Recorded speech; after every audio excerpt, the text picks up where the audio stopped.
Anyway, and I also want to point out that I'm not normally ranty. I'm quite open-minded, and I generally like to listen to other people's opinions and then tell them how right I am. Oh, but that's not law. It says should, not must. It says you shouldn't do it, so don't. And there was a moment of pure and utter terror. Making sure your ladder's up against the right wall. And So my question for the podcast is as follows. I think Chris is, like a special case. That they are sometimes just opinions. Yeah, that's it. Not my rant before, that was all fact. Sometimes what we say is opinion. Is about how I cocked up my first ever driving lessons as an instructor. Inspire Instructor Training Podcast, where the learning never stops. So, welcome to episode 35 of the Inspire Instructor Training Podcast, and we are continuing with our new format, and so Diana was nicely invited back. Didn't disgrace yourself the first time. So, welcome back, Diana. Yeah. I was going to say at some point it won't be invited back, it'll just be you're supposed to be here. Okay, that's enough of me slamming you. You can tell we spent the day doing a workshop because we're both in that sort of mood. So before we get into the meat of today's episode, I want to tell you about another new format that we are doing on the podcast, our roundtable episodes. So at the end of every month, we are going to do an episode around a particular topic and invite some experts on to have a conversation and just give their thoughts on the topic. So we're starting off with at the end of this month, so it'll be going out on the 31st of October, a how to run your business roundtable, and I have invited on Chris Benstead, Terry Cook, Dan Hill, and Vicky Ambrose, who are all great with ideas on ways to run your business and improve your income. So looking forward to that conversation and looking forward to that going out. We also have a few other roundtable ideas coming up as well, which I will keep a secret because you'll have to look up and wait for them. But yeah, Diana, do you want to tell us what we've got coming up with Inspire? Yeah, so I feel like we've got loads coming up with Inspire. On the 6th of November, we have our We're Only Human workshop. We're delivering around the UK, and we have decided to offer it as an online course just before the end of the year, which is a nice little lead in to kickstarting your CPD for a new year. So that's the 6th of November with a full day of you and I together. We've also got, it's our Monday night lives, which used to be on Facebook, and we're trialing something a little bit different. So starting from tonight, which I know this podcast goes out after recording this, but this evening, which is the 14th of October, we are doing our first Monday night live over Zoom.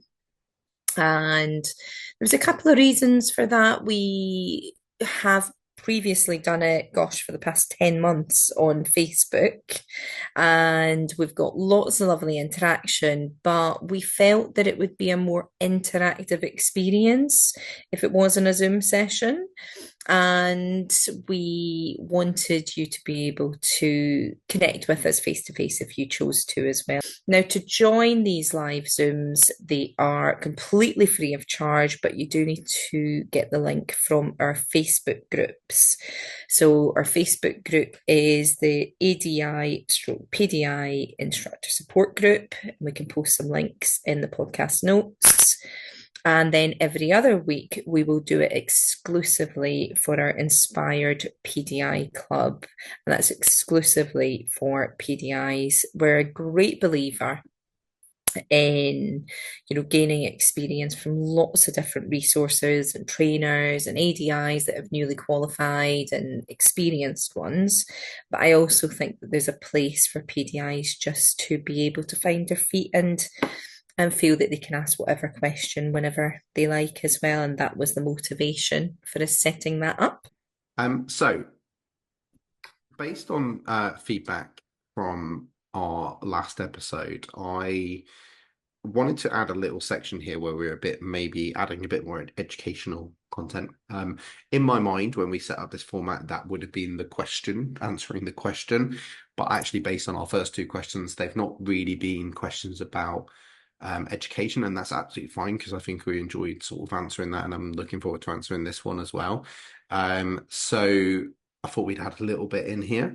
The problem is it then turned into me wanting to do a little rant about something I saw on Facebook today. So it might not be educational again.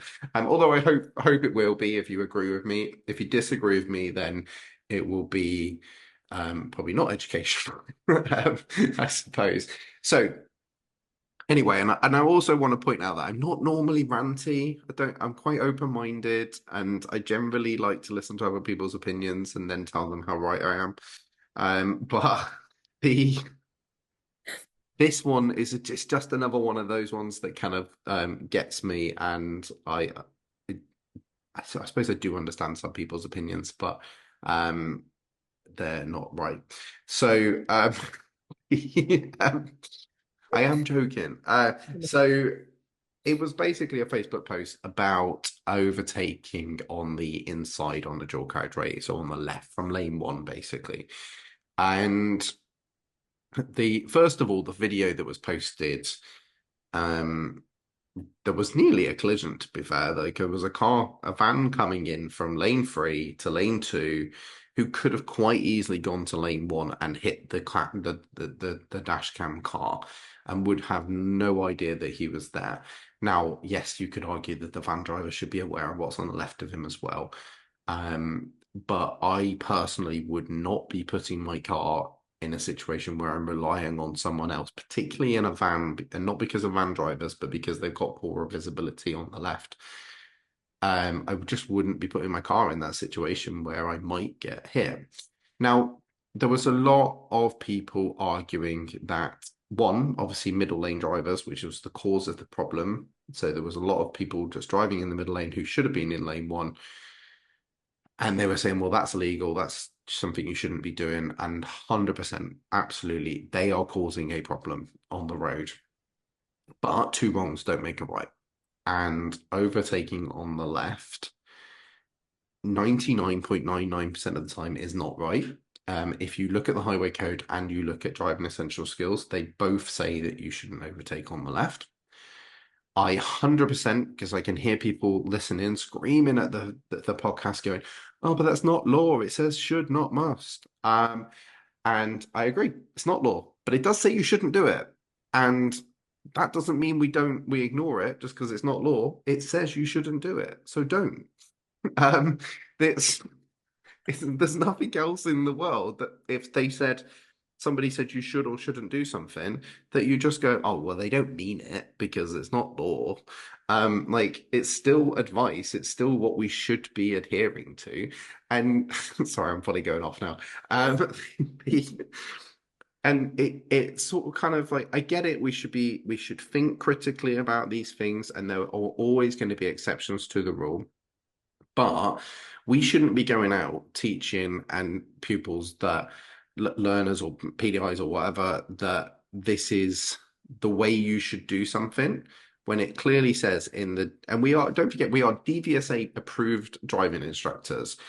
So in the DVSA's highway code and the DVSA's driving essential skills, it says not to do that. So why are we teaching what goes against best practice? And yes, it's not law.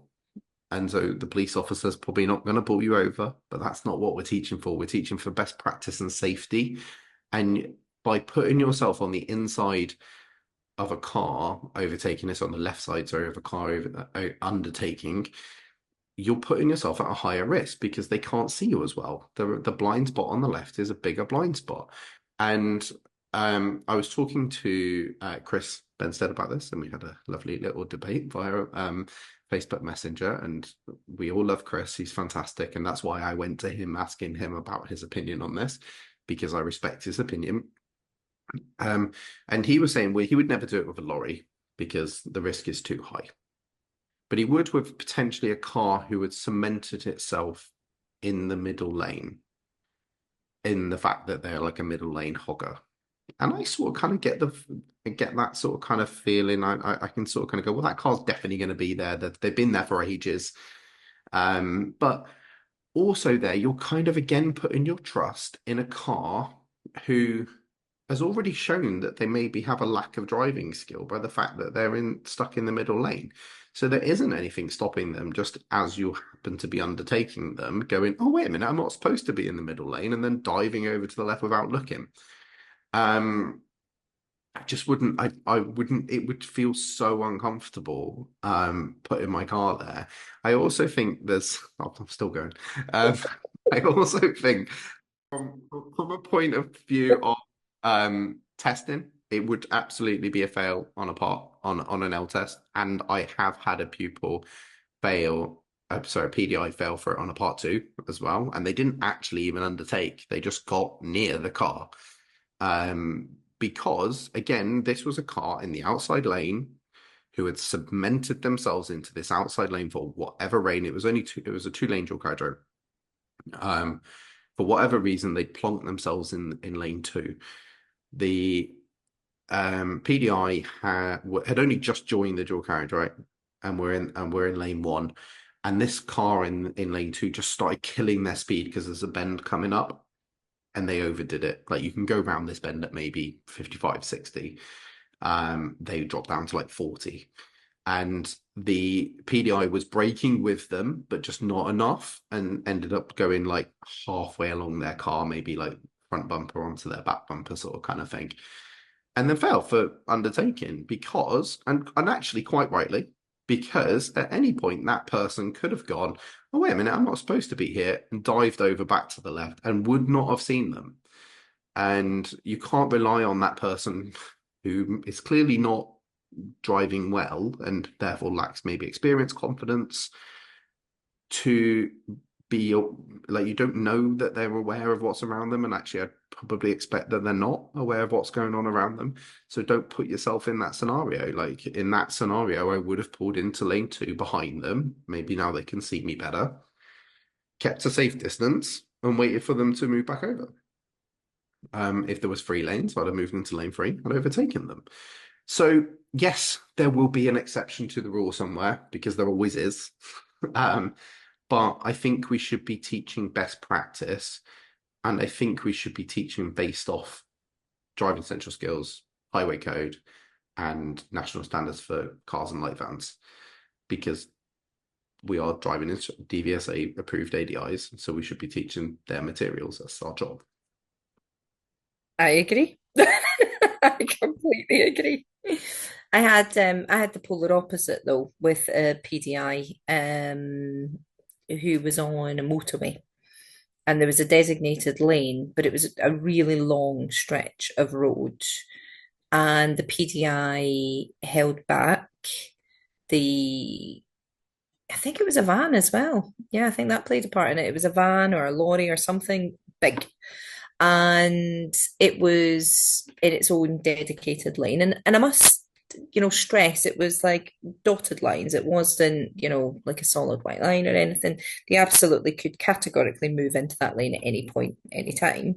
But the examiner, he didn't fail for that. But the examiner gave him feedback that he got a driver fault because he didn't commit to going in his lane. And I couldn't agree with that. I couldn't see it, because this designated lane is about half a mile long, if not more so. It's actually a mile long and then it's half a mile long. So it's like a whole big straight stretch. And to be fair to the PDI, he started to make progress at a point in time where you really knew that the van was not moving over. But up until that point, there was still every opportunity for it to do so. But he did get a driver fault for it. So it's on the flip side. So, and again, I think that comes down to that whole grey area. And when you showed me that video today, I was like, I don't get what the debate is. I don't understand. And I am open to being enlightened. I get the fact that you're not overtaking or even undertaking, you're staying in your same lane and carrying on in the same lane. Don't get me wrong, I know that there's a very, very slight difference. I can see your face. I feel like but since when was overtaking moving lanes? Well, Like yeah, exactly. But I think that in overtaking is some going past some. people's, sorry, go on. Overtaking is going past something. Like Yeah, I get it, but in some, I think in some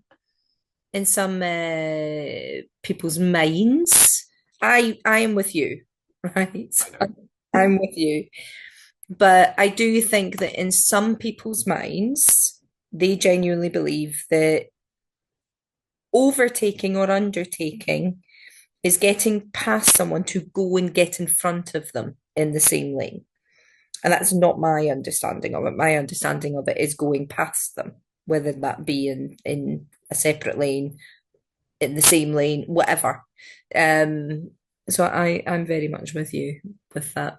So but I am open to hearing some other people's opinions on this because it's clearly divided the industry. No, genuinely, I would be happy for someone to convince me otherwise. I've just not heard an argument good enough yet. Um, I really hope people know that I am slightly tongue-in-cheek when I Yeah, am being yeah. slightly.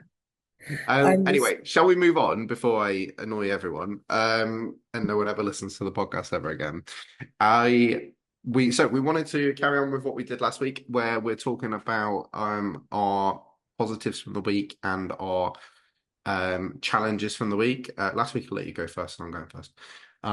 So my positive from the week, partly because we've got the same one, so I just want to be first. Is um, is we have just literally today delivered our part three and standards check workshop, 9.5 simple steps to pass your part three and standards check. And if I don't mind saying ourselves, I think it was excellent. In the fact no, wait, let me finish. I meant in the fact that I really enjoyed it. I think we had a lovely group of PDIs and a couple of ADIs, and the interaction was fantastic. Everyone seemed to enjoy it. I sections that we have taken from our in-person workshop that I wasn't sure were going to work online worked even better online. yeah. There was a dog that was great, so that was always good. Like Terry Cook would be like proud that we had a dog on our on our workshop that managed to eat. But it literally ate the person's homework. So yeah, no, I really enjoyed it, and I thought it was great, and we will definitely continue delivering that workshop. Yeah, it was really nice. We had a lovely group of people, so I'm looking forward to spreading the word on that. That's my one for the week as well. I'm absolutely wiped out today.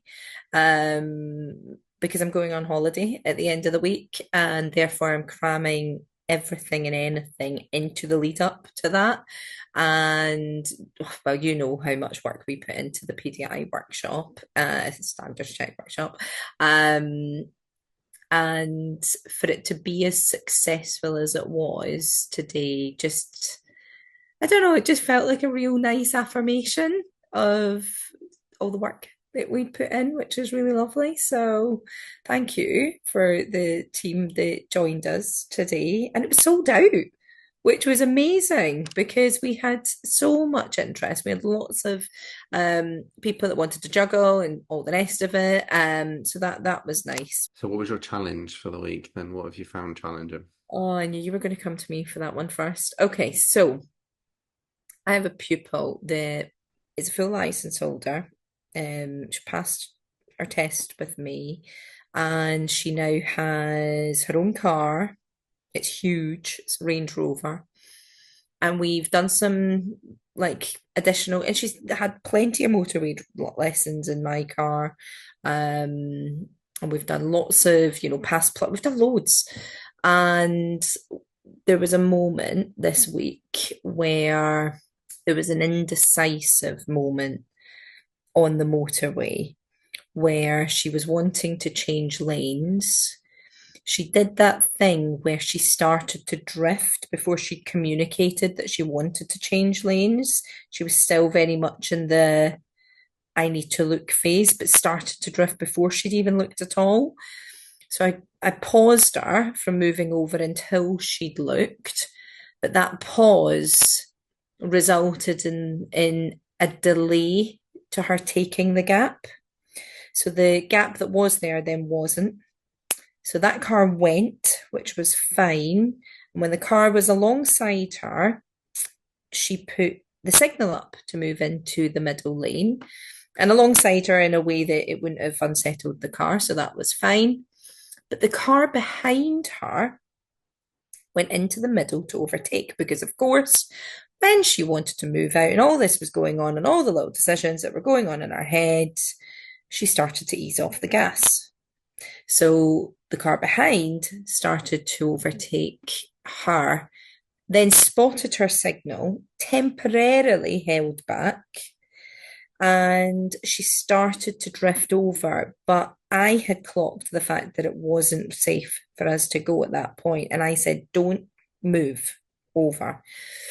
What she did was swerve back. It's seven. Well, it wasn't 70 because she'd already drifted off the speed, but at least 60 miles per hour. And there was a moment of pure and utter terror, because I absolutely had to grab the wheel and support her in that moment. And reflecting on that, I think that, if I'm honest, it scared me how quickly that situation could go wrong. That was a woman who's had lots of lessons. She absolutely understands how to change lane. We had literally just driven without incident on several, we'd been to Chester services, we'd done a whole load of motorway driving, but that one little difference had a massive impact. And I think for me, I need to recognize that I think my level of independence on a motorway is probably going to be higher from now on.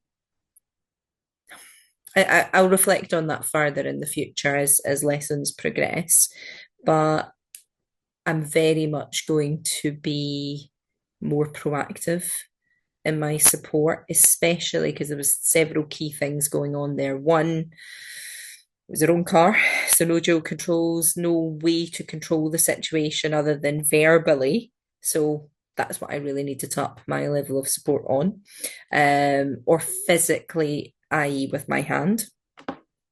But no pedals as such. Not that that would have helped in that moment, I don't think. But equally so, I want to be more proactive. If there's the slightest doubt, hesitancy, I'm then going to up my level of support because it went from she's got this to she absolutely does not have this within a fraction of a second. And when things like that happen, it really affects me in a way that I must reflect on it. And I think it's a good skill to have. And I know that I will make changes to my future motorway lessons based on that experience with her. Yeah, I think I think dual characteristic motorways are generally probably in my top 10 scariest moments throughout the years. Because of that speed, and it's so easy for a pupil. I've often thought that if people just like massively change lanes too dramatically, you could easily go into a spin, and there's not a huge amount you could do as an instructor. It really is one of those moments where you are just trusting them. But what I think the key for that I would take from anyone listening is not so much the story, not so much the moment, because every moment is slightly different, but the fact that you haven't just gone, "Oh, that was scary," and moved on with your life. You've gone, actually, is there anything I did, anything I could have done differently? Was the pupil at the right level? And all of these things you've sort of considered and reflected on to see what you can change going forward. And I think that's probably the big thing with why I want to do these sort of kind of pros, like positives and challenges from the week, is because just to show people that we are always learning, we're always progressing, and always wanting to reflect and move forward. So I think that's the key. So with my challenge for this week, so I went to an area that I this was do a part two session in a city that I don't know. Um, Not that I don't know it, I just I don't know it very well. Well, I don't know it well enough to give directions and direct people around, Yeah. basically, certainly for a part two session. And that was well out of my comfort zone. I'm normally in like cities or towns that I know. Um, I've done part three sessions in areas that I don't know quite comfortably, because at that point I'm expecting the PDI to sort of have a good knowledge of the area as part of what they need to be doing for their training anyway. So yeah, that was my challenge, was going up to this session without really knowing, and I had some sort of kind of contingency plans with the sat nav and things like that we could have used to sort of kind of get us out of the situation if I didn't know what to do. But actually, it turned out I was all right, because the PDRS teacher's a bus driver in that city, so he knew it. He knew the roads like the back of the hand. And it was really nice, actually. And I think it's something that I might bring into my lessons in the areas that I do know. Because what ended up happening was I sort of said, like, look, I want to test you out in this sort of area and see how you drive in junctions and roundabouts, and maybe some mini roundabouts. So I kind of gave him the theme of the roads that I wanted to go on. And then I said, go show me where you'd take a pupil if that was what you needed, if that what they needed. So already he's starting to think like a driving instructor. He's thinking, how can I maximize these areas that Phil's given me as a challenge? Which obviously down the line will be, my pupil needs to work on roundabouts. Where can I take them? My pupil needs to do a dual carriageway drive. Where can I take them? And I think that's something I'm going to bring into my part two sessions going forward, even when I know the area, challenge the pupil. And it won't always work, because they're not all bus drivers. um, Yeah. but it will be, so they'll have different levels of knowledge, but it will be that starting process of, actually, this is something you need to start taking into account and learn in the area, because we've just done it on our workshop about knowing the area. And so that's the starting point of it. It's interesting because I think that is where instructors starting out really struggle, because they need those nice little areas, the nursery routes, the ones that are going to, and we talk about this all the time, like keep them in the learning zone, not drowning them, not keeping it too easy. And that can be a real challenge. One, if you're not particularly familiar with an area, and two, if you've got so many other things that you're trying to juggle in your mind. And that's why I think there's a real benefit to doing your part two and part three in tandem, like you're doing, because you're demonstrating the skill that you will need to use when it comes to teaching the pupils. So I think that's a real nice benefit. Lovely. So you've turned your challenge into a positive. I like it. Learning. It's always the way. Moving on now, we're going to do our question. And already we've had a few people send in some questions since asking. And so please do keep sending questions in, because we can either use them on our lives, or we can have them on the podcast. But yeah, particularly if you've listened to the podcast, I'd love to use them on the podcast. So today's question is from Terry Cook of the Instructor podcast and all the other amazing stuff he does. When you finish listening to this podcast, if you don't listen to Terry's, go and listen to Terry's podcast, because yeah, it's wealth of content and knowledge, and I'm a huge fan. Probably I would almost put myself as his number one fan. I will fight anyone who disagrees. Um, You absolutely, yeah, you got me to sign up a couple of years ago, and I wholeheartedly agree with you. so Terry's question, here we go. So my question for the podcast is as follows. I want to know something relatively recently that you have right royally cocked up. I want an example of where you guys have failed, because I think as prominent people in the industry, we often see the successes, we see the stuff we shout about, but we don't always see where people might struggle. So I want to know something that you have failed at. So, what have I failed at relatively recently? So I created a theory course. 2023, I made a theory course. I put it out there in the world. It was gonna sell, billions of people were gonna buy it, and it was gonna be a lovely source of income. And it wasn't. And not many people bought it. I got quite good feedback from the instructors that I shared it with. So I don't think it was a content problem. I think it was a me marketing it problem, which is strange because I'm pretty good at marketing stuff normally. And so I reflected on that. I've taken down the website now, so I don't actually sell in it, and I am considering reusing it for a different purpose. But yeah, so that did not go well. And then I reflected on it and I thought, why? And actually, interestingly, I've recently just started reading a book, which will be out on one of the book clubs, called Rewire My Mind, Your Mindset. And they talk about having your ladder up against the right wall. So, um, in that story, in that context, it was, this guy was a teacher and he was rising up the ladder of being a teacher. And halfway up the ladder, he realized, wait a minute, I don't want to be a teacher. That's not the right wall. I don't care if I get to the top of this ladder. And then he put his ladder up against another wall. And I think that's maybe what happened with the theory. As much as I advocate for the theory and train my pupils on the theory and get the theory and all of that sort of stuff, I don't love it like Mr. Benstead does. And he has his ladder fully right up against the correct wall because he clearly loves it. He's passionate about it. He will talk about it for hours. He will protest for it and campaign for it. And I won't. I'm just not. I don't have that. Like, you heard how passionate I was about people not overtaking on the left. I don't think I could go on a rant about the theory for that. So I just don't think my ladder was against the right wall, and so it's hard to sell something you don't necessarily love, and so I think that's why it failed. So I think that's maybe something for people to consider is making sure your ladder's up against the right wall and you have a passion for what you're doing. I love that.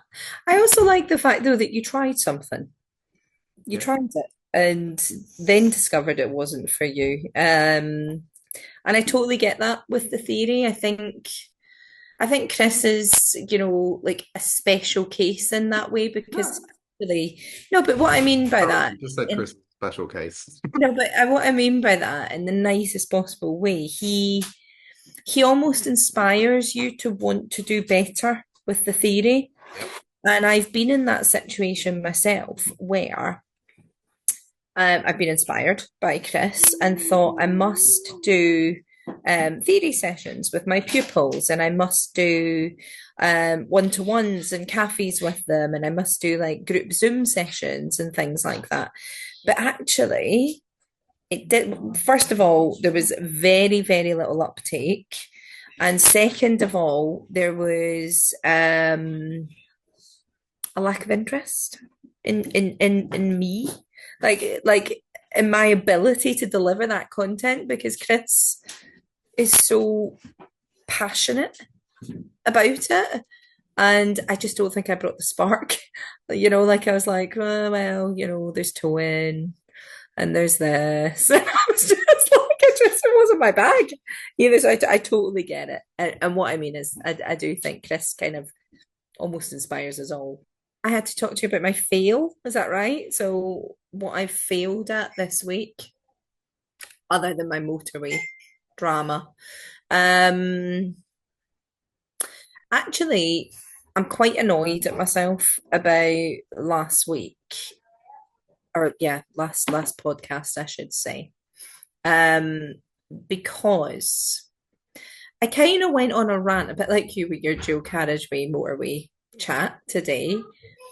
I went on a rant because I took Chris's question quite literally. And I was quite literal in my review of a certain product, but actually, upon reflection, I just don't think it was the right way to discuss my experience of that product because for a couple of reasons. Not all books are created equal for everybody. And I think you touched on it, which was really nice because you'd said, this just might not be the right book for us at this time. But at one point, it might have been. And I think that's the point. And I think I've also, and I forget this because I forget the fact that people listen because it's just you and I now having this chat. And I'm not saying I'm different in public to what we are talking about. I'm very much the same person.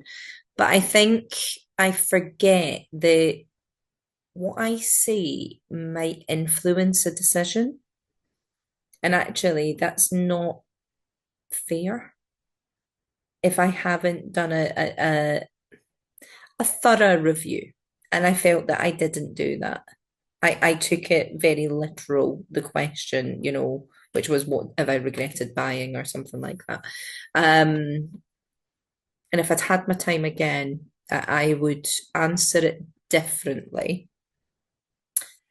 However, what I am good at is self-reflecting and asking for feedback. So it's something that I've taken on board, thought about, and will absolutely be mindful of that in the future.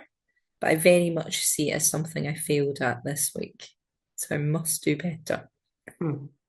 Yeah, I think the flip side of that, and obviously we had that conversation, but the flip side is we're also not the BBC.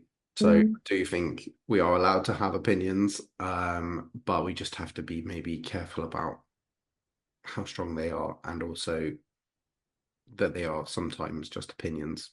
Yeah, that's Not it. my rant before, that was all fact. Sometimes what we say is opinion.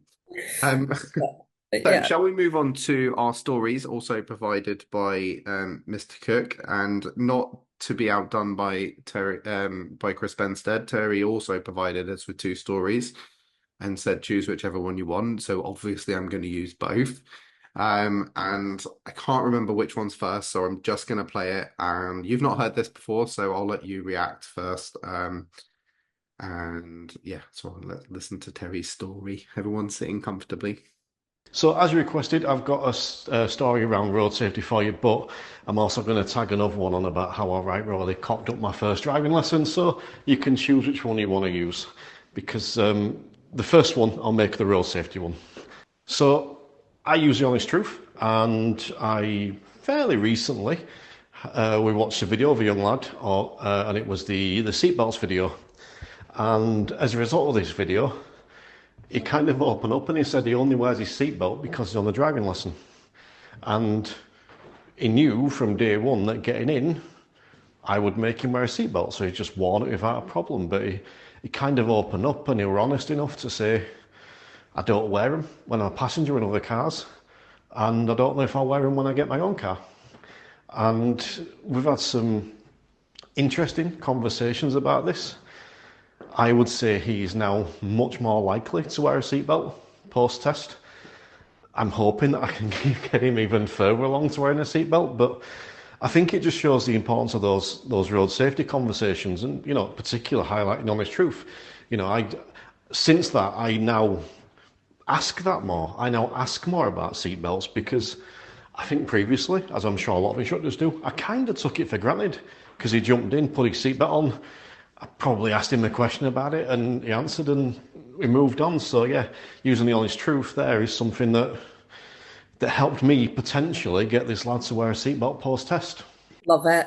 I love it. But I think that Terry has an environment in the car that the pupil would just trust that he could be himself with him. I get the fact he's jumped in the car and it goes to show that the pupil possibly had some preconceived ideas of what Terry would be like. The fact that he said, and I knew you would tell me what to do. But what I really like is that the pupils kind of gone full circle. And what I'm hearing is that the pupil thinks this guy's down to earth. I can have a conversation with him around why I don't see the value in it. And I think going from what Terry said, he clearly values his opinion or values his conversations enough to potentially consider doing it in the future. And I think that's all we can ask for. You know, it's just that education piece. Um, I love it. I Mm. love the fact that he's had it. I think, yeah, I think it shows the value of having a good rapport and being non-judgmental. So Hmm. I think Terry's clearly been non-judgmental enough there to be able to have that conversation, because it would be so easy to just shoot that down and say, why the hell are you not wearing your seatbelt? And that's not going to get you anywhere. Yeah. Um, and I know Terry talks about this. This concept of delivering road safety is this idea that you're moving the needle for everyone, and you may deliver road safety messages to some people and they will buy into it and they'll go away and they'll go, yep, that's how I'm going to drive, I'm going to be safe. And then there'll be some people who you move from a 3 to a 5, and that sounds a bit like this could be the case. And he's talked about maybe moving that needle a bit further in future lessons, so 5 to a 7, whatever the numbers are. But the point is he may never convince this person, but he might just move that needle a little bit further, that maybe one day down the line he decides to wear his seatbelt. And that's kind of all we can do is move that needle. I think this also, and Terry mentioned it, is highlights the importance of the Honest Truth app. And I'm a big advocate of that. My entire team use the Honest Truth app. And because actually that seatbelt conversation might never have come up, Yeah. because like you said, you've done the bit of the first lesson where you put your seatbelts on, and you might have had a little conversation about seatbelts on that first lesson. But actually that rapport's not been built at that point. So that guy's just gonna, like you said, he's gonna get in, he's gonna put your seatbelt on because he knows his instructor's gonna tell him that he needs to anyway. Hmm. Um, and then that might have been it. Like, if without the Honest Truth app, Tone might never have brought up seatbelts at any point. So that Honest Truth app allowed him to have that conversation. Now, interestingly, the question I normally ask about seatbelts after watching the Honest Truth video on seatbelts is, who do you know that who might not wear a seatbelt? And interestingly, I might change that question now a little bit to include the person sat next to me, because I'm the same as what Terry. Like, you just assume, like, and I think the stats are that 97, I think it's 97 or 98% of people do wear their seatbelts. So I think we're quite close to being quite rightly assuming that, but clearly there's a 3% out there that need that needle moving. So um yeah, I think it's a fantastic learning point. Yeah. So do I. So moving on. And my second story, if you want to use this instead, is about how I cocked up my first ever driving lesson as an instructor. So on my first lesson as a driving instructor, I went and scouted the area near where this lad lived, and I found a road that I thought was long enough to practice some moving off and stopping, because I did the old preset test, so that's how I was taught. So I picked him up, went and did it, and I quickly found out that the road wasn't long enough to drive up and down several times. In fact, I think we managed to do it twice before we got to the end of the road and had to turn around. So, me being me, on my first ever driving lesson, in full-on panic mode, swapped round. I did a turn in the road, swapped back. He then drove us twice down to the other end of the road, swapped round, did a turning road, and it was like that for an entire 2-hour lesson. Oh The lad no. must have hated it. I managed to come up with some waffle about we're doing this so that you can practice your cockpit drill at the same time, because we're having to change it every time we swapped over. But yeah, 2-hour lesson was spent with him moving off and stopping twice, swapping around, me doing a turning road, and then swapping around again. That's one of the worst lessons, and I actually gave him a free lesson further down the line. Never told him why, but I did give him a free lesson because I felt that guilty about it. So interestingly, I think I've done basically the same because when I first started teaching, I I did not know the area I was teaching in. It was in a city I didn't know. I tried to recce it, but it was the same. I had this situation where I was turning around and going back and turning around and going back and because the road just wasn't long enough to deliver what I wanted to deliver. And I think the only thing that I probably did was I think I did a turn in the road with me doing the pedals and them steering. That's the only thing that I think I did differently. The but I've definitely done that. And in those early days of not knowing the area, there were times where we were just doing the same road over and over and over and over again. Because I did, like, I had people tell me saying, like, not being funny, Phil, but we've done this road a bit. And I'm like, I don't know any roads. And I didn't want to get lost. So I was pre-planning every lesson to the point where it was like, we're going to go down that road, go around that loop, around there. Because if we went off that, I was it. I was lost. Yeah, it was quite a baptism of fire, like not knowing the area. And now I could like drive around that area like with my eyes closed. I still feel that I'm learning lots of different places all the time. Like I feel like I'm an expat in this area because similar lesson to Terry's. What I like is that he recognised that it yeah, absolutely deserved a lesson further on down the line to apologize, but to make up for the fact that it wasn't quite an appropriate first lesson. But my first lesson, I've told people this story before as well. I was teaching for free. My trainer he didn't challenge me, but my trainer had said something like, I'd asked about what you should be able to do in a first lesson, and he'd said, oh, it depends. I know I've said this before, but it depends, and you can do junctions, you can do this, that, and some people drive home. And I was like, oh, I'll do that then. And I remember even my pupil, we'd done like moving off and stopping, we'd done a turn in the road. Yeah, he did pick it up quite quickly, to be fair. I didn't do the whole like 1 hour cockpit drill. I knew luckily not to do that, which was great. But we got to a set of traffic lights. We turned right into the meeting traffic hell situation. I won't go into too much detail because I know I've said this before. And I literally stopped the car in the middle of a turn. I went, nope, we're not doing this. And I had to drive home anyway because I was firefighting. And all my pupils know that even now we will get lost because I don't have the capacity in my brain to know where I'm going at every given moment. I just don't. My pupil the other day said to her mum, because I said she was learning with a PDI who's very good at knowing exactly where they are and where they need to be. But I'm very much, yes, I know roughly where I am, but sometimes I'll, like deviate, what have you.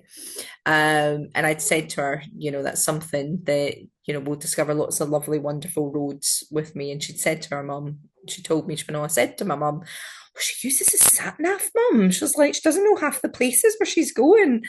And her mum said, yeah, I'd be the same. And I went, stop taking the mick out of me to your mum. I was like, could you give her some of the nice bits, please, as well?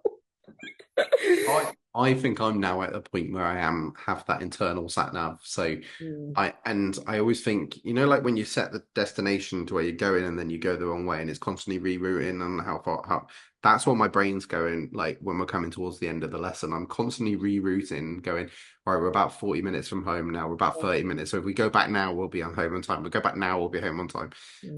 And I love that moment that you pull in. And not necessarily bang on time because you're leaving time for feedback, but you pull in, you've just nailed it. Like, I just love that. Yeah, that I'm good at. That I'm very good at. I will generally get back on time with a buffer to give some feedback. Max 5 to 10 minutes, where I've got that nice buffer. That I'm good at, but with the trusty help of either Google Maps or TomTom. So yeah, that's me. So we're going to wrap it up there and call it a day. So thank you everyone for listening, and thank you, Diana. Thank you very much for joining us, and I hope that we've inspired you. Inspire Instructor Training Podcast, where the learning never stops.